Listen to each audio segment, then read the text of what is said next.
Hello, my name is Jared Mark.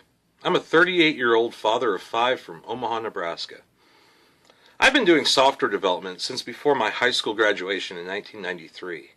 I've been a gamer almost my entire life, since playing the Ultima series of games on my brother's Apple IIc in 1985.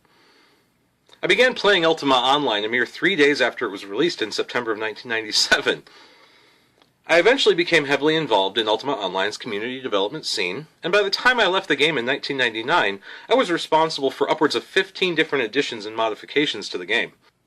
From simple things such as no using the hiding skill while in combat to complex housing security proposals, I was able to connect directly to the development team and make these proposals and watch them get implemented, never expecting recognition. In fact, last year I had the opportunity to reminisce a bit with Ralph Koster, who is the lead designer of Ultima Online. I had the opportunity to ask him a question while he was doing a Q&A session with the Omaha Game Developers Association. For the benefit of everyone here, and just to remind you, way back when, you mentioned Crossroads Britannia, right? Yep. On there was a forum called the Dev Board. Do you remember this? Yep. The Dev Board. And the Dev Board became another steaming cesspit of, people, you should just make it so that the game makes me win all the time, that kind of stuff. And so there was 3 of us on there that got really sick of it, and we created a mailing list that was super secret and private invite only, and you ended up getting on there. Yeah. Do you remember this? Yeah. I was one of the founders of that mailing list, and I remember even having major discussions with you, with all the other members, about things like housing security, the notoriety system, the magic, all these different things. The question I have for you has to do with the community and how the community impacts your decisions in, when a community member, or when there's a bunch of people that have really good ideas, how much did that impact your decisions on what changes to make in Ultima Online, or even Star Wars Galaxies and other things? How much do you listen to the community when it comes to that? Right. The lawyers would tell me to say, I never listen to anything. Then you'd have to start cutting checks to people, wouldn't you? But the fact of the matter is that the players typically got way more hours in the game than I did. Right? The average player was racking up, I think in UO's case, it was 22 hours a week. So that was me. Sorry.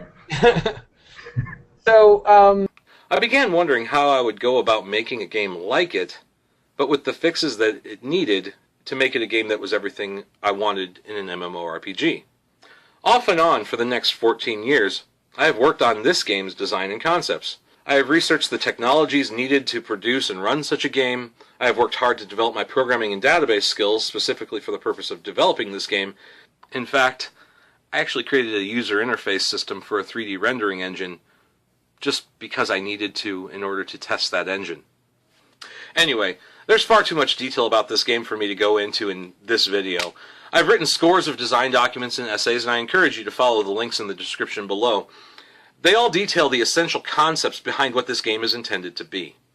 Make no mistake about it, I want to make an MMORPG that is far different from the norm you see today. This is not just another World of Warcraft clone.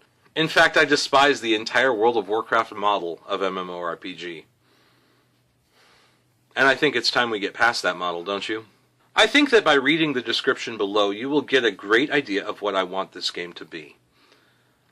However, let me hit a few of the high points. The core of the game is entirely conceptual. I want to bring about an evolution in the way people think about an MMORPG. For example, I don't want it to be a time-eating, life-wasting, relationship-destroying grind game. Those cater to the teenagers, let's be honest. I've devised ways to ensure that this won't be the case, mainly by a simple paradigm shift where the character is understood to be distinct and separate from the player. I don't want it to be a Twitch-based game where your reflexes and familiarity with the user interface determine success. I want to make this game accessible for all ages and skill levels.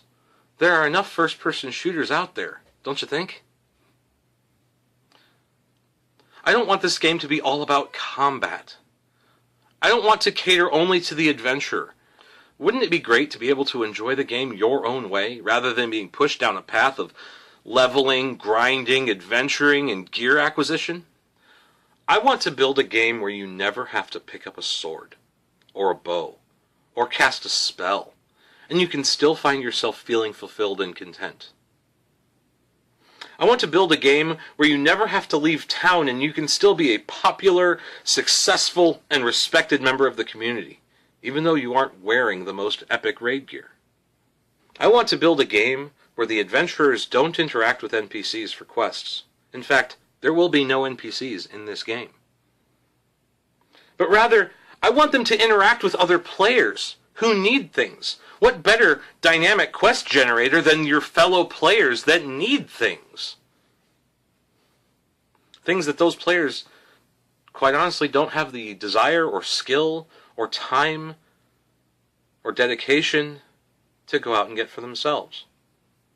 I want a game with a real economy. An economy based on real supply and demand and scarcity across the world. Because no other way facilitates the ability to be a trader or the manager of a caravan. Imagine a game where cities are built by the players, with a robust guild and political system that facilitates a system where players can build houses and shops, manage and protect their own cities.